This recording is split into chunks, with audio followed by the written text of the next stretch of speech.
alayya fa inna salatakum alayya nurun lakum yawm alqiyama,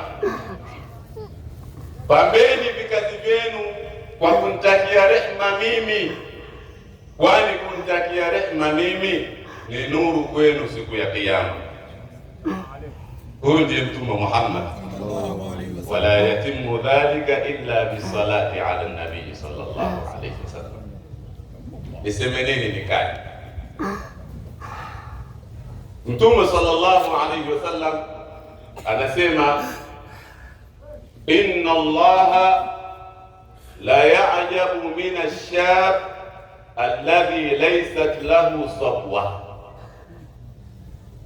hakika Allah subhanahu wa ta'ala anavutiwa na kijana ambaye hana makando kando.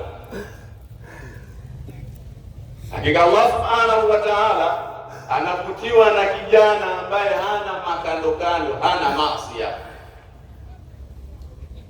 Maneno haya ya Mtume sallallahu alayhi wasallam yanamaanisha nini?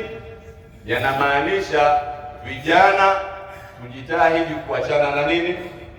Na maasi, kwa sababu maasi ndiyo hijabu dhulma, ndiyo pazia la kiza ambalo linatuzuia kufika kwa Allah subhanahu wa ta'ala.